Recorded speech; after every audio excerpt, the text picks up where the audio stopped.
Hi, friends! Join us as we dive into the themes, metaphors, and foreshadowing of Buffy the Vampire Slayer. With both a spoiler and spoiler-free analysis, there's something here for everyone. We are your hosts, Leah, Sarah, Tabby, and whether you're a new viewer or a longtime fan, welcome to Becoming Buffy.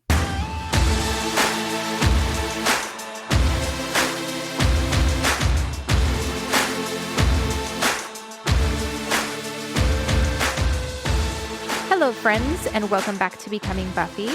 Today we are talking about the spoilers for Season 3, Episode 15, Consequences. And yes, I had to have my assistant fact check that for me because I said it was Episode 14, and it is not. Dang, me and Tabby got downgraded. Got downgraded to assistant. Not even like co-host.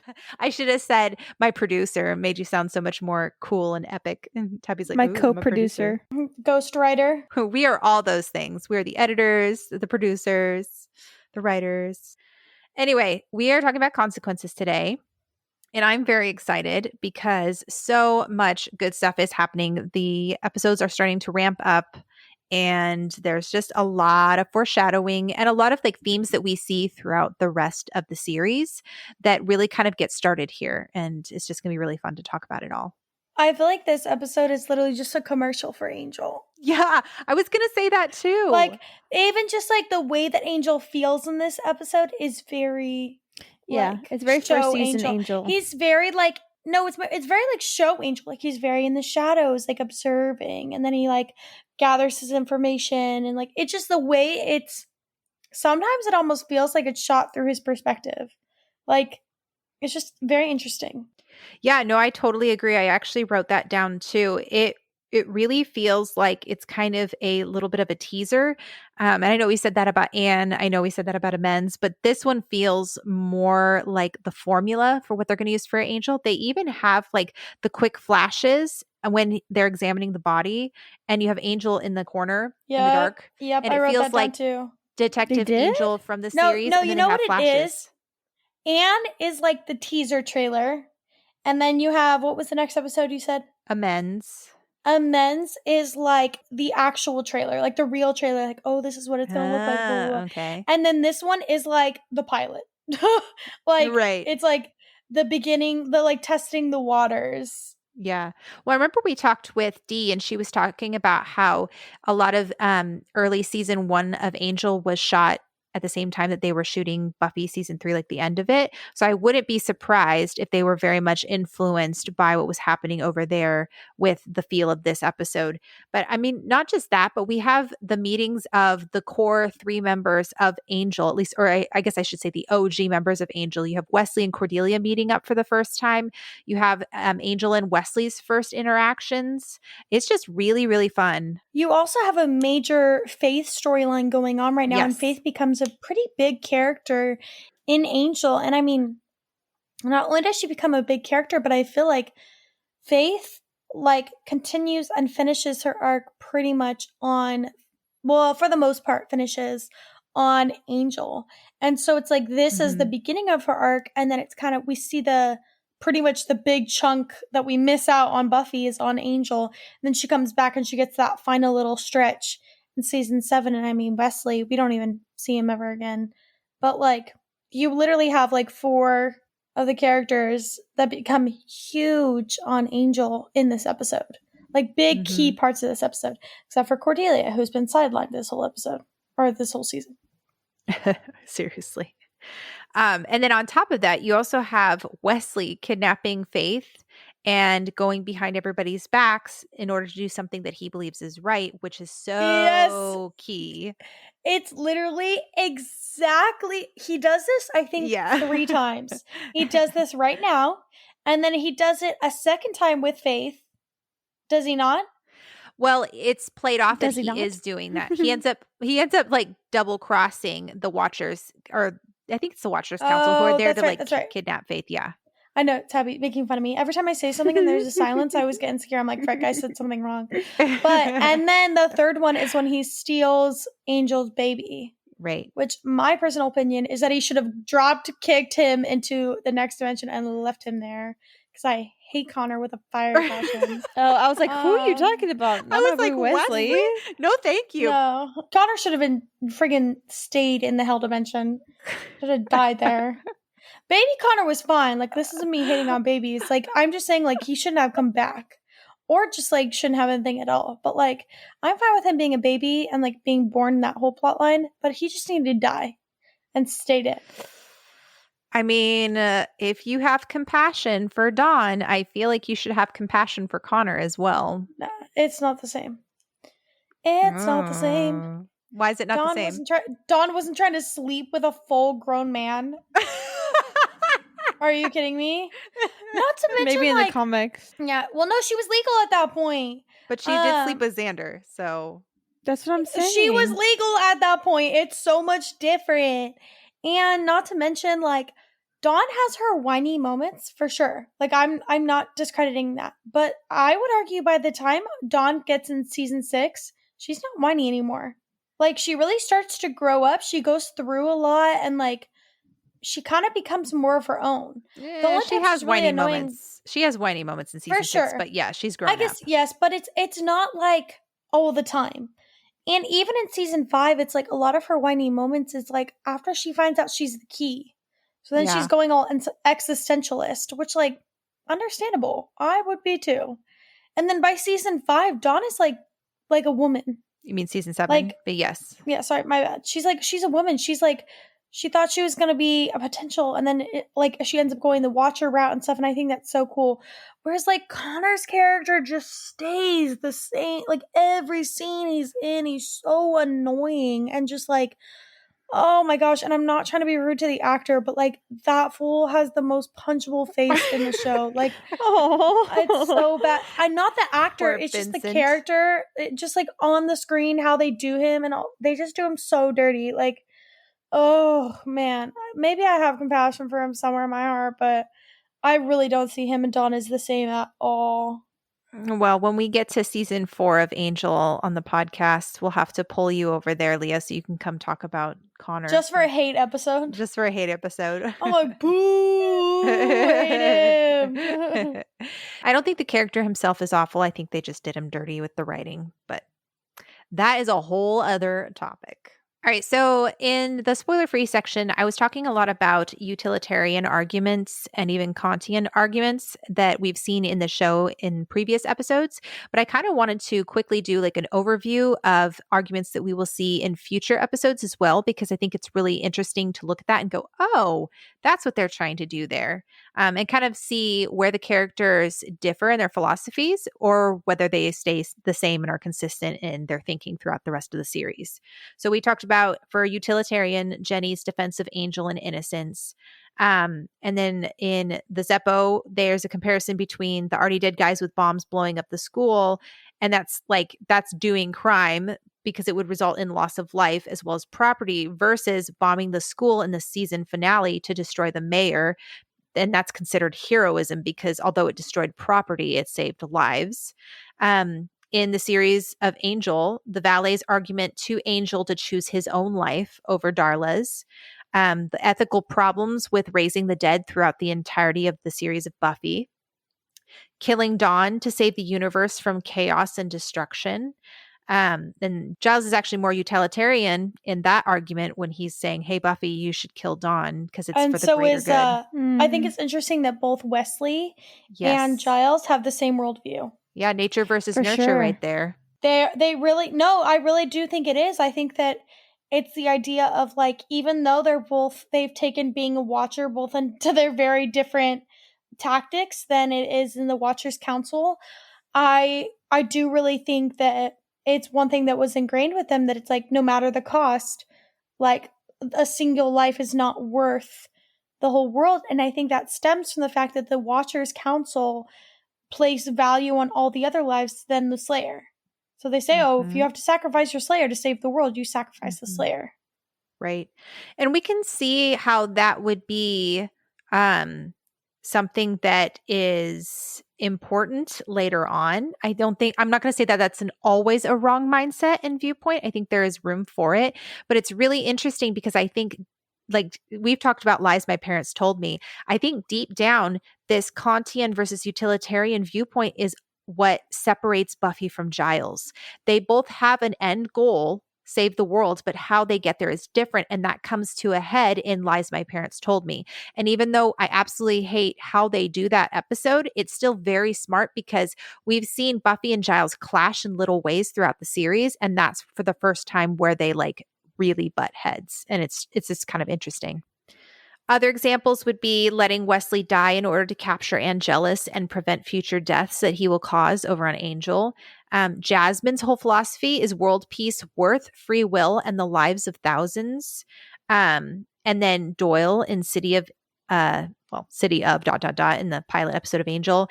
And then Wesley's argument for giving back the box of Gavrock in Choices. Remember when he's willing to sacrifice Willow and says, hey, we have the box. Let's not sacrifice, or let's give Willow to the mayor. And everyone's like, no, we're going to take Willow and sacrifice the box.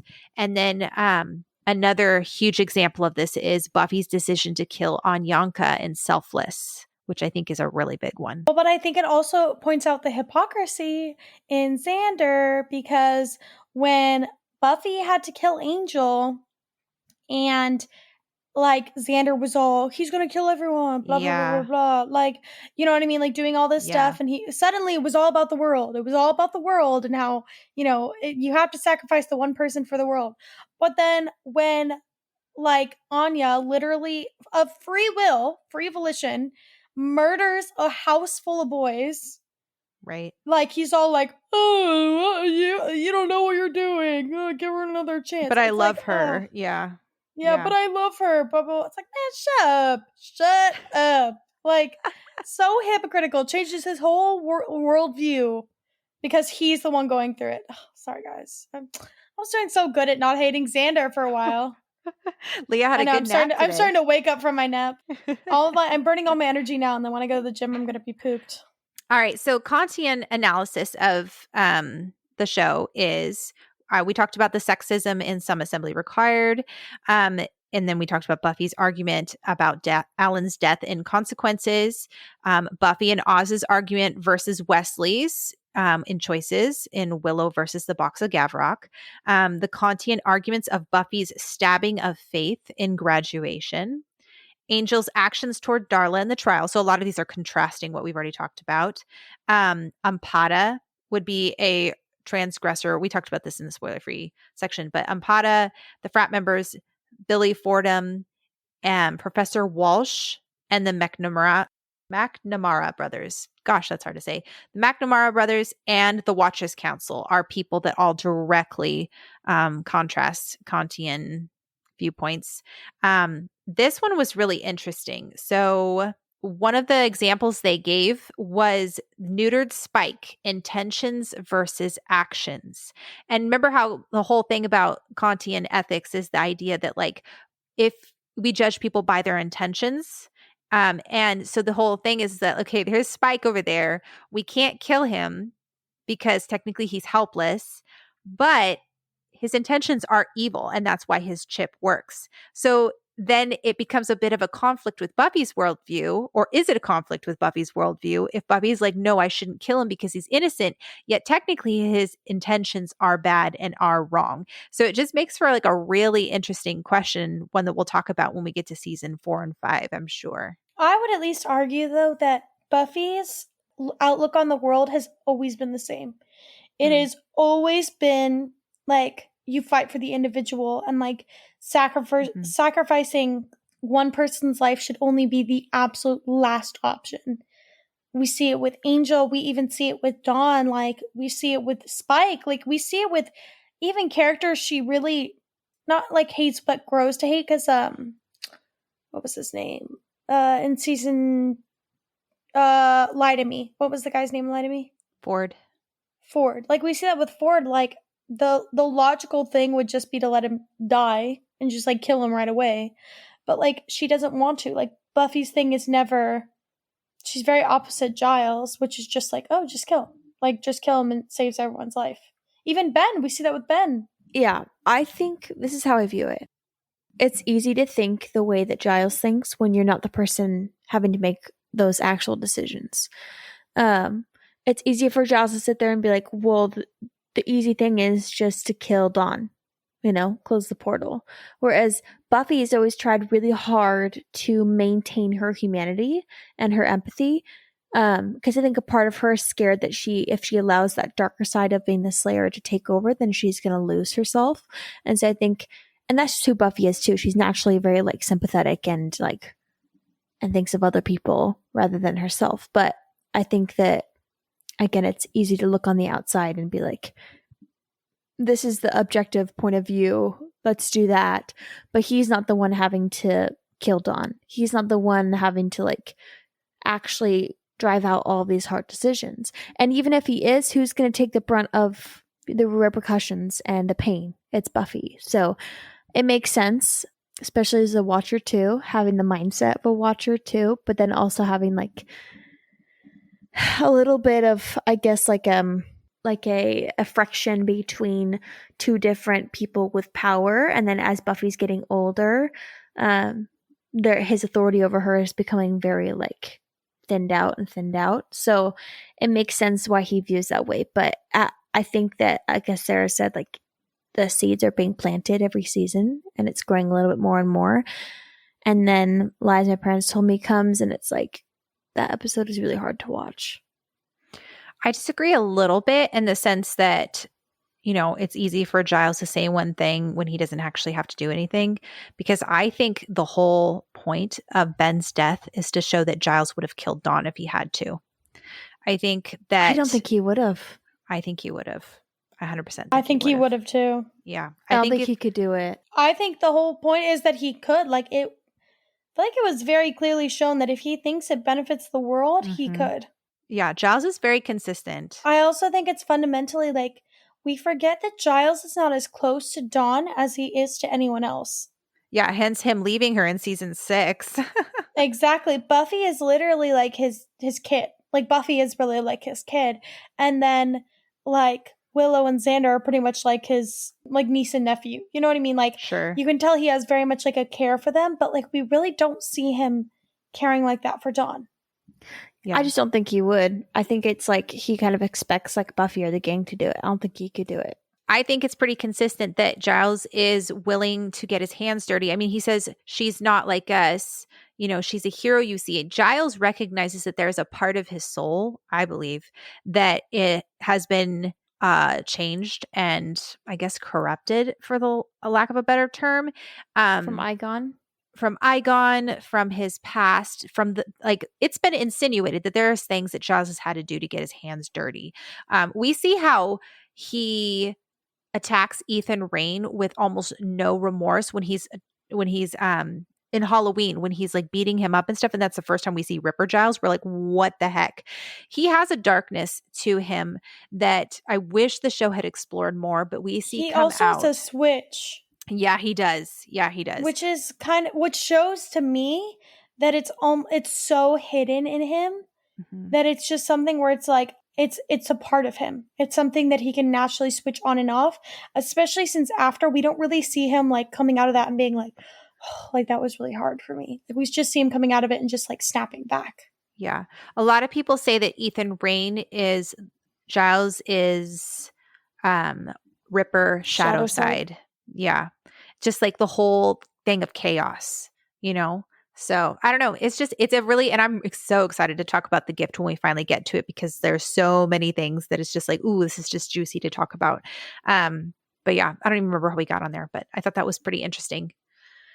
Okay, so we talked about the whole symbolism of water. I talked about how the drowning in Prophecy Girl and then coming back and then is a baptism of sorts, and it's mirrored in Bad Girls and such. Angelus is running out into the rain, or Angel's running out into the rain when he turns into Angelus. Water is used frequently throughout the Buffyverse as a symbol for baptism and change. It will be used again in season 4 when Faith dreams about defeating Buffy in a grave and then emerging in the pouring rain. And then that's when she wakes up. It's also used again in Angel 5x5 when Faith and Angel are fighting and she melts down in the rain, and that marks a change for Faith. So it's just really interesting to watch each of the times that we have water whether intentionally or unintentionally. Rain is also used not only my literal AP literature class coming in handy.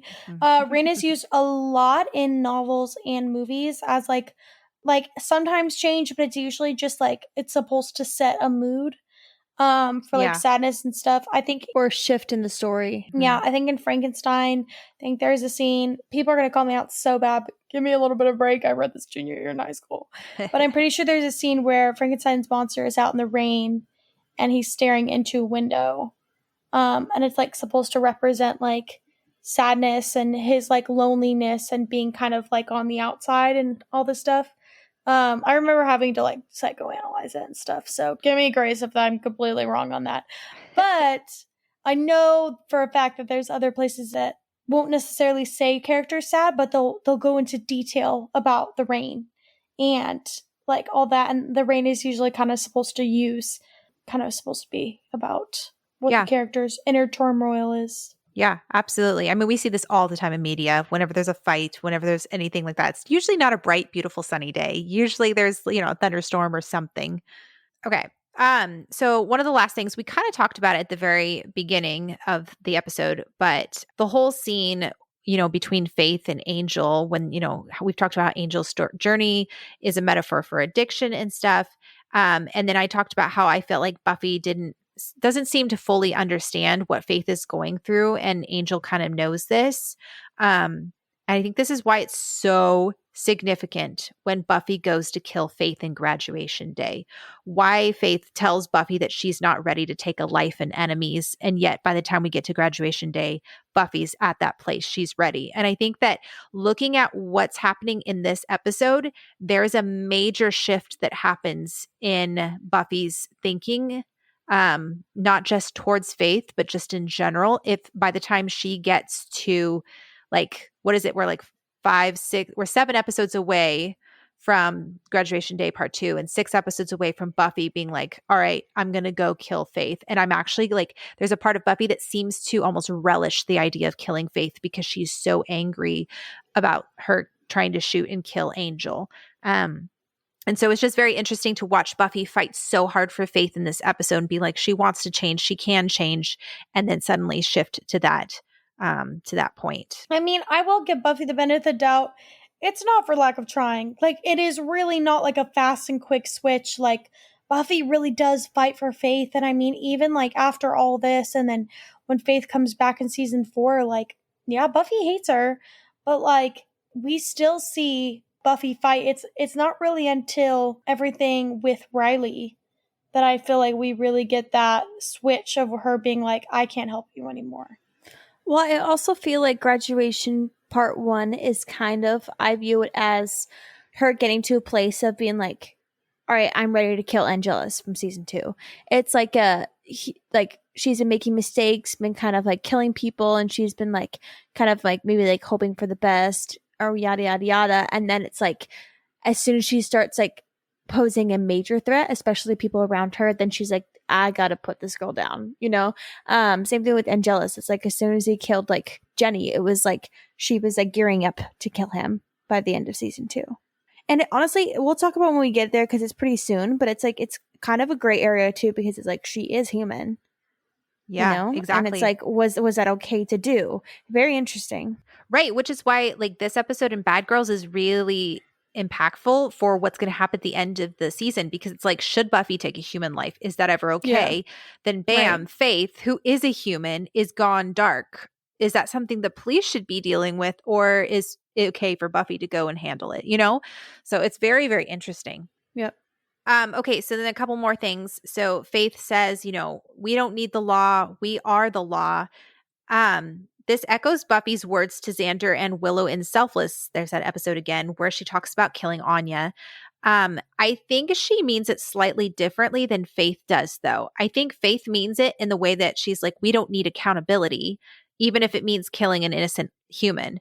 Whereas I think Buffy still recognizes the need for accountability outside of the demon world. And so she's talking about it as, I am the law, as in I'm the law in the demon realm, not like or I've all I've got when it comes to the demon realm. But I do have people on the outside who I can go to for advice. Right. And accountability, Mm-hmm. Yeah, I feel like there's a big difference in the way they say those things.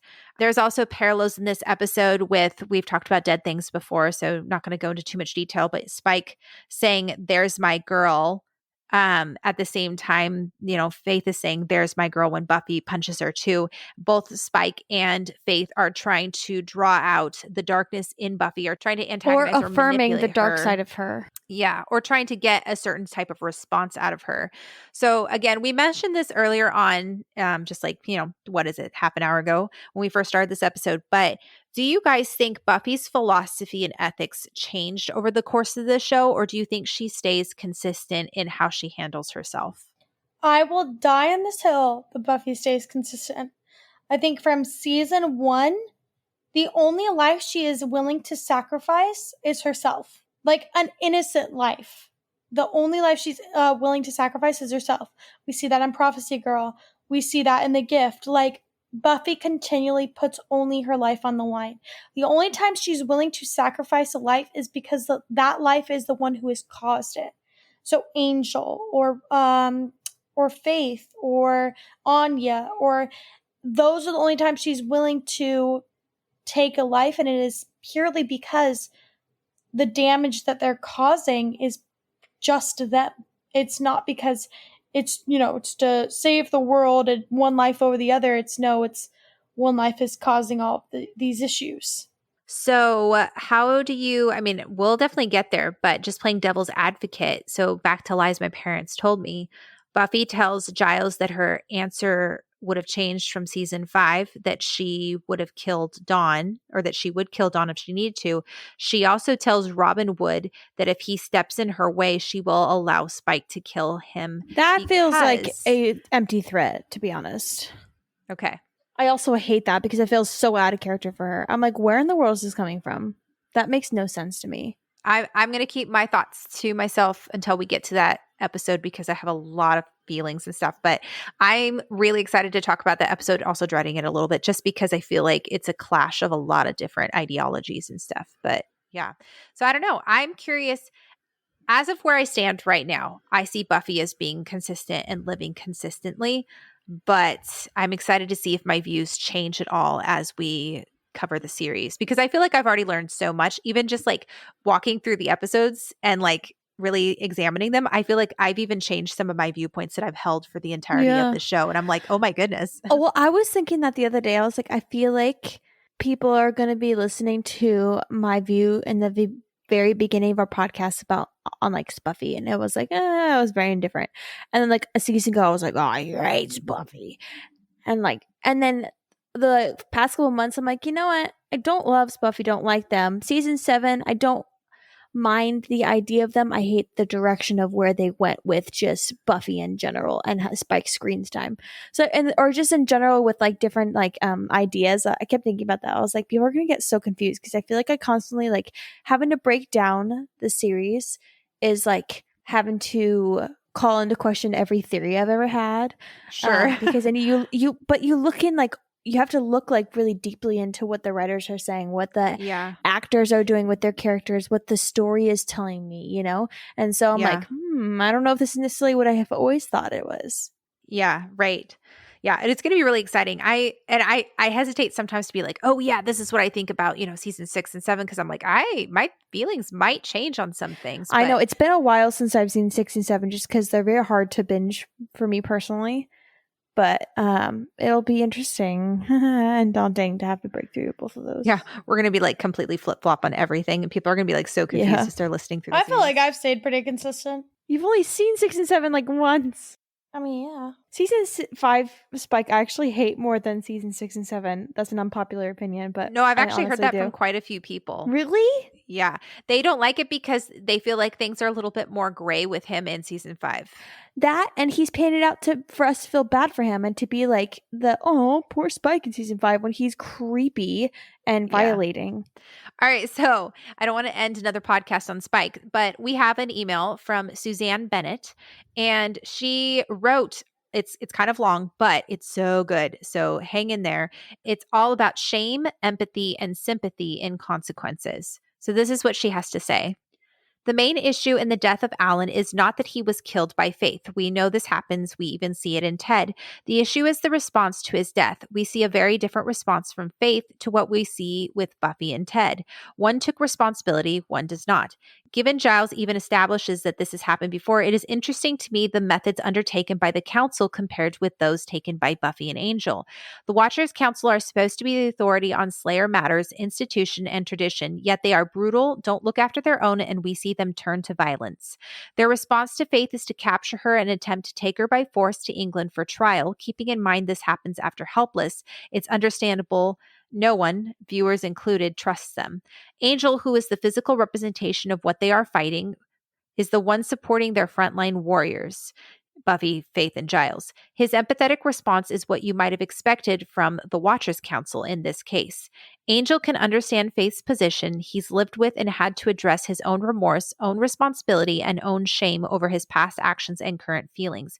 But the Council should, though given again, we know this has happened before.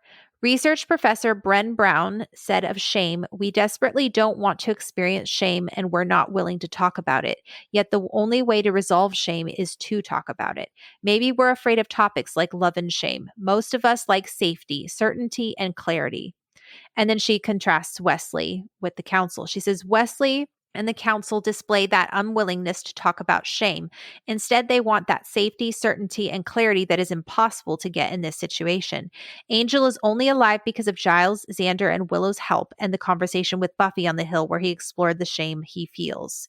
Then she quotes the scene in Amends where Angel tells Buffy that he wants to take comfort in her, but he knows it'll cost him his soul and a part of him doesn't care. That's shame. Angel is empathizing with Faith's unwillingness to take responsibility, her lack of remorse. He is attempting to help her discuss her shame and therefore heal. And then she quotes Angel in Consequences. Time was I thought humans existed just to hurt one another, but they keep trying, all that stuff. She says Angel is paying forward what the Scoobies gave him, where the Council only appears at this point to want to punish. They may sympathize, but they do not seek to understand. They have no meaningful bond with either Slayer. Therefore, how successfully can they help? And then she ends with a quote, "Empathy fuels connection. Sympathy drives disconnection." Angel, using his own experience, is able to fuel that connection with Faith, and the Council simply drives her away, which I thought was a really, really good way of putting all of it. And I think that we're going to see more of that, especially in Sanctuary in Angel season 1. And just the contrast, even then, with how well Wesley addresses Faith.